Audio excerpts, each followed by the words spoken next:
Carnival के मैदान में बिजली जगमगा रही थी। हंसी और विनोद का कलनाद गूंज रहा था। मैं खड़ा था उस छोटे फुहारे के पास, जहां एक लड़का चुपचाप शरबत पीने वालों को देख रहा था। उसके गले में फटे कुर्ते के ऊपर एक मोटी सी सूत की रस्सी पड़ी थी और जेब में कुछ ताश के पत्ते थे। उसके मुख पर गंभीर विषाद के साथ धैर्य की रेखा थी। मैं उसकी ओर न जाने क्यों आकर्षित हुआ। उसके अभाव में भी संपूर्णता थी। मैंने लड़के से पूछा, क्यों जी, तुमने इसमें क्या देखा? मैंने सब देखा है। यहाँ चूड़ी फेंकते हैं, खिलौनों पर निशाना लगाते हैं, तीर से नंबर छेदते हैं। मुझे तो खिलौनों पर निशाना लगाना अच्छा मालूम हुआ। जादूगर तो बिल्कुल निकम्मा है। उससे अच्छा ताश का खेल तो मैं ही दिखा सकता हूँ। लड़के ने बोला। उसकी वाणी में कहीं रुकावट न थी। और उस पर्दे में क्या है? वहां तुम गए थे? नहीं, वहां तो नहीं जा सका, टिकट लगता है। मैंने कहा, तो चलो मैं वहां पर तुमको लिवा ले चलूं। मैंने मन ही मन कहा, भाई आज के तुम ही मित्र रहे। उसने कहा, वहां जाकर क्या कीजिएगा, चलिए निशाना लगाया जाए। मैंने उससे सहमत होकर कहा, तो फिर चलो पहले शरबत पी लिया जाए। उसने हाँ के बहाने सिर हिला दिया। मनुष्यों की भीड़ में जाड़े की संध्या भी वहां गर्म हो रही थी।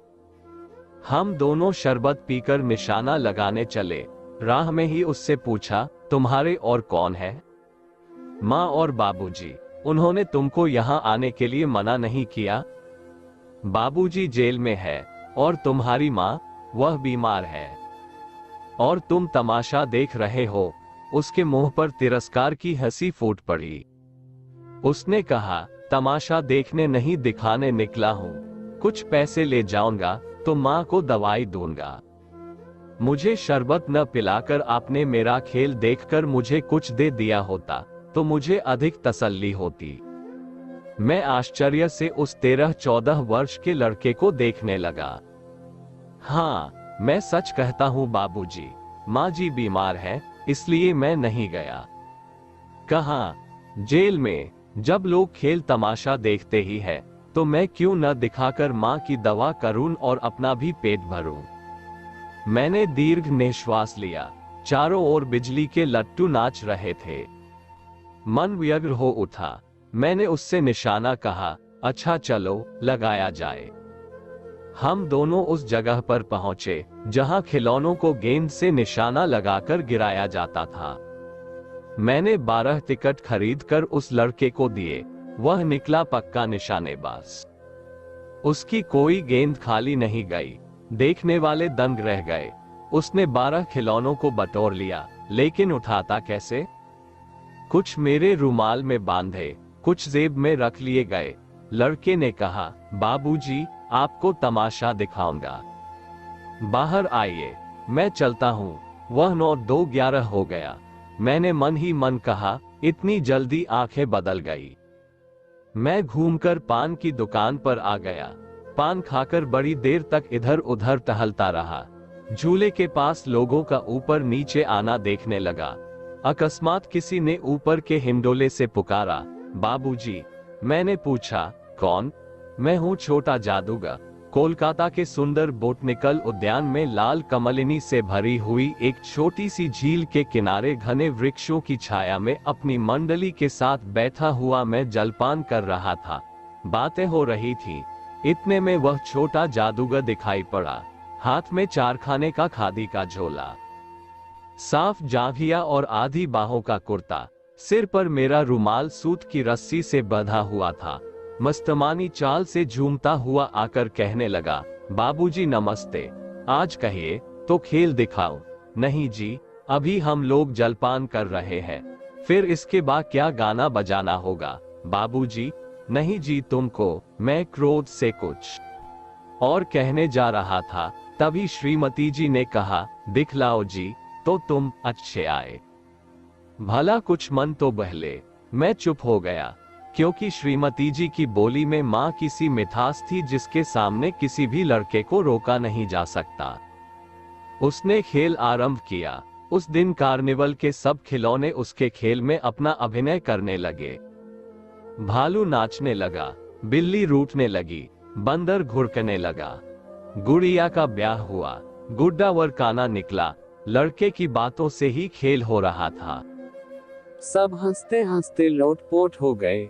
मैं सोच रहा था बालक की जरूरतों ने कितना शीघ्र चतुर बना दिया। यही तो संसार है। ताश के सब पत्ते लाल हो गए, फिर सब काले हो गए। गले की सूत की डोरी टुकड़े टुकड़े होकर जुड़ गई। लट्टू अपने आप नाच रहे थे। मैंने कहा, अब हो चुका, अपना खेल बटोर लो, हम लोग भी अब जाएंगे। श्रीमती जी ने धीरे से उसे 1 रुपया दे दिया। वह उछल पड़ा। मैंने कहा, लड़के, छोटा जादूगर कहिए, यही मेरा नाम है, इसी से मेरी जीविका है। मैं कुछ बोलना ही चाहता था कि श्रीमती जी ने कहा, अच्छा तुम इस रुपये से क्या करोगे? पहले भरपेट पकौड़ी खाऊंगा, फिर एक सूती कंबल लूंगा। मेरा क्रोध अब लौट आया। मैं अपने पर बहुत क्रोध होकर सोचने लगा, कितना स्वार्थी हूं मैं। उसके 1 रुपया पाने पर मैं ईर्ष्या करने लगा था ना। वह नमस्कार करके चला गया। हम लोग लता कुंज देखने के लिए चले। उस छोटे से बनावटी जंगल में संध्या साए साए करने लगी थी।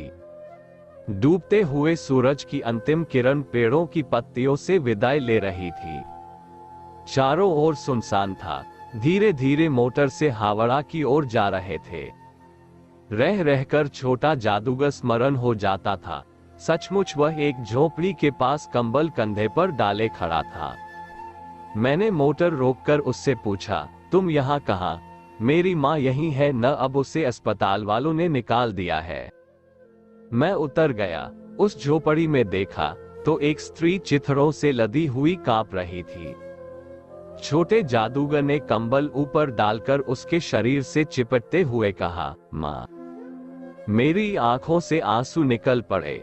बड़े दिन की छुट्टी बीत चली थी। मुझे अपने ऑफिस में समय से पहुंचना था। कोलकाता से मन उब गया था, तो फिर भी चलते चलते